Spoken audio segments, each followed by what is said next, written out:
In the verdant hills of western Slovakia, nestled amidst a foreboding landscape, the ruins of Cactus Castle hold dark secrets veiled by time and legend. It was here that one of history's most chilling figures, Countess Elizabeth Bathory, dubbed the Blood Countess, is said to have committed unspeakable atrocities.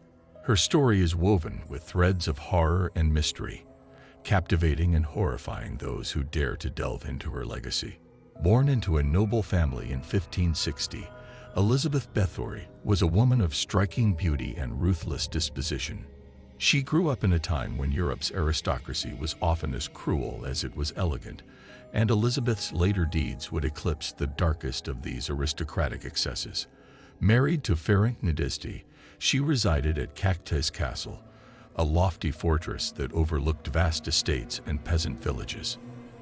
As the story goes, Elizabeth's descent into infamy began after her husband's death.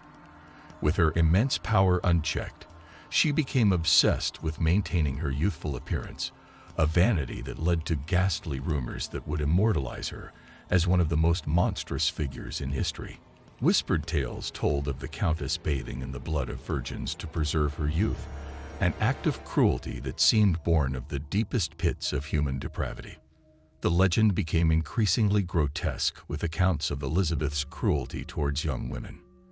It was said she would lure peasant girls to the castle with promises of work or education, only to subject them to horrific tortures. The halls of Cactus were reputed to echo with the cries of the tortured and the dying, as Elizabeth and her cohort of accomplices stretched, burned, and mutilated their victims in a relentless pursuit of the Countess's twisted desires. Investigations into her crimes began in 1610 after concerns were raised by clergy and neighboring nobles, leading to her arrest along with 4 of her servants. During the trial, gruesome details emerged from survivors and witnesses, painting a picture of over 600 young women who had suffered at her hands. Elizabeth was never formally tried, ostensibly to avoid scandalizing the nobility. Instead, she was confined to a set of rooms in her own castle, where she lived the remainder of her days bricked into her chambers, with only small slits for food and air. After her death in 1614, Cactus Castle gradually fell into ruin, but the legend of the Blood Countess did not fade away. Instead, it grew and morphed into a haunting tale that continues to chill the spine. It is said that the castle remains haunted by the spirits of her victims.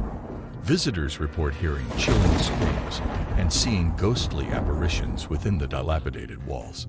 The night air is thick with the oppressive weight of sorrow, and the wind seems to carry the faint whispers of those lost souls, forever bound to the site of their torment. These spectral sightings have been reported with unnerving consistency by locals and tourists alike.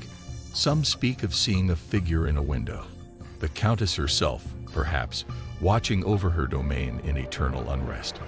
Others tell of sudden drops in temperature and unseen hands that grasp at the living, as if the victims of the Countess's cruelty are reaching out across the centuries. The ruins of Cactus Castle stand today as a grim reminder of its bloody past. The walls that once echoed with the laughter of a noble court now reverberate with the echoes of screams. The air around the castle is heavy with the dark history it holds, a poignant testament to the lives lost and the cruel legacy of Elizabeth Bathory. The castle not only houses the history of architectural decay, but also harbors a lingering spectral presence, a stark reminder that some places keep their past alive long after the fires in their hearts have gone cold. Thus, the legend of the Blood Countess endures, a chilling narrative woven into the fabric of local lore and international infamy. It serves as a dark mirror reflecting the depths of human cruelty and the everlasting human fascination with the macabre.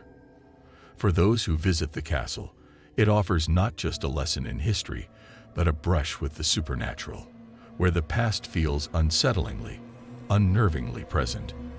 Please like, subscribe, and stay for more stories here at Films and Costumes by Alejandro.